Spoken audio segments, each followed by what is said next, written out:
సంఖ్యాకాండము 20వ అధ్యాయము.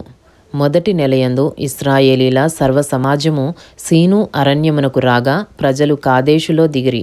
అక్కడ మిర్యాము చనిపోయి పాతిపెట్టబడెను. ఆ సమాజమునకు నీళ్లు లేకపోయినందున వారు మోషే అహరోనులకు విరోధముగా పోగైరి. జనులు మోషేతో వాదించుచు, అయ్యో మా సహోదరులు యెహోవా ఎదుట చనిపోయినప్పుడు మేమును చనిపోయిన ఎడల ఎంతో మేలు. అయితే మేమును మా పశువులను ఇక్కడ చనిపోనట్లు ఈ అరణ్యములోనికి యెహోవా సమాజమును మీరేలా తెచ్చితిరి? ఈ కాని చోటికి మమ్ము తెచ్చుటకు ఐగుప్తులో నుండి మమ్మను ఏల రప్పించితిరి? ఈ స్థలములో గింజలు లేవు, అంజూరులు లేవు, ద్రాక్షలు లేవు, దానిమ్మలు లేవు, త్రాగుటకు నీళ్ళే లేవనిరి. అప్పుడు మోషే అహరోనులు సమాజము ఎదుట నుండి ప్రత్యక్షపు గుడారము యొక్క ద్వారములోనికి వెళ్ళి సాగిలపడగా యెహోవా మహిమ వారికి కనబడెను. అంతటా యెహోవా మోషేకు ఇలాగున సెలవిచ్చెను, నీవు నీ కర్రను తీసుకుని నీవును నీ సహోదరుడైన అహరోనును ఈ సమాజమును పోగు చేసి వారి కన్నుల ఎదుట ఆ బండతో మాట్లాడుము, అది నీళ్లనిచ్చును. నీవు వారి కొరకు నీళ్లను బండలో నుండి రప్పించి సమాజమునకును వారి పశువులకును త్రాగుటకిమ్ము. యెహోవా అతనికి ఆజ్ఞాపించినట్లు మోషే ఆయన సన్నిధి నుండి ఆ కర్రను తీసుకుని పోయెను. తరువాత మోషే అహరోనులు ఆ బండ ఎదుట సమాజమును పోగు చేసినప్పుడు అతడు వారితో, ద్రోహులారా వినుడి, మేము ఈ బండలో నుండి మీ కొరకు నీళ్లు రప్పింపవలెనా అనెను.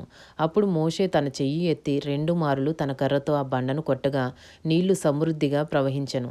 సమాజమును పశువులను త్రాగెను. అప్పుడు యెహోవా మోషే అహరోనులతో, మీరు ఇశ్రాయేలీల కన్నుల ఎదుట నా పరిశుద్ధతను సన్మానించినట్లు నన్ను నమ్ముకొనకపోతిరి గనుక ఈ సమాజమును నేను వారికిచ్చిన దేశములోనికి మీరు తోడుకొని పోరని చెప్పెను. అవి మెరీబా జలమనబడును. ఏలయనగా ఇశ్రాయేలీలు యెహోవాతో వాదించినప్పుడు ఆయన వారి మధ్యను తన్ను పరిశుద్ధపరచుకొనెను. మోషే కాదేశు నుండి ఎదోము రాజునద్దకు దూతలను పంపి, నీ సహోదరుడుకు ఇశ్రాయేలు అడుగునదేమనగా, మాకు వచ్చిన కష్టము యావత్తును నీకు తెలిసినది. మా పితరులు ఐగుప్తునకు వెళ్ళిరి.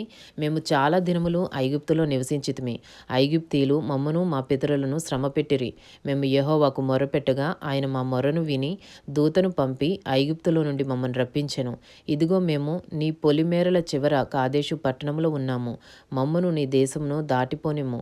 పొలములలో బడి అయినను ద్రాక్ష తోటలలో పడి అయినను వెళ్ళుము. బావుల నీళ్లు త్రాగుము. రాజ్యమార్గమున నడిచిపోయేదము. నీ పొలిమేరలను దాటు వరకు కుడివైపునకైనను ఎడమ వైపునకైనను తిరగకుండా పోయేదమని చెప్పించెను.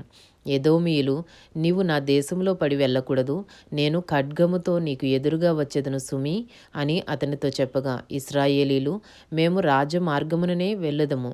నేనును నా పశువులను నీ నీళ్లు త్రాగునెడల వాటి విలువనిచ్చుకొందును, మరేమీ లేదు. కాలినడకనే దాటిపోవుదును అంతే అని అతనితో చెప్పినప్పుడు అతడు, నీవు రానే కూడదనెను. అంతటా ఎదోము బహుజనముతోనూ మహాబలముతోనూ బయలుదేరి వారికి ఎదురుగా వచ్చెను. ఎదోము ఇశ్రాయేలు తన పొలిమేరలలో పడి దాటిపోవుటకు సెలవీయలేదు కనుక ఇశ్రాయేలీలు అతని యొద్ద నుండి తొలగిపోయిరి. అప్పుడు ఇశ్రాయేలీల సర్వ సమాజము కాదేశులో నుండి సాగి హోరు కొండకు వచ్చెను.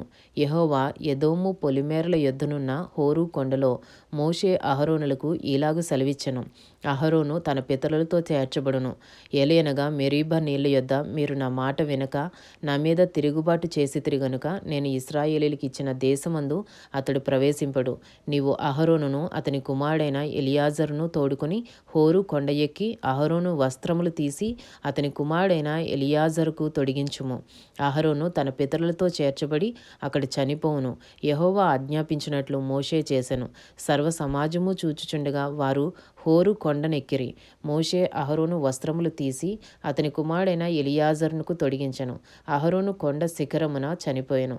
తరువాత మోషేయు ఎలియాజరును ఆ కొండ దిగి వచ్చిరి. అహరోను చనిపోయినని సర్వ సమాజము గ్రహించినప్పుడు ఇశ్రాయేలీల కుటుంబీకులందరూ అహరోను కొరకు 30 దినములు దుఃఖము సలిపిరి. ఆమెన్.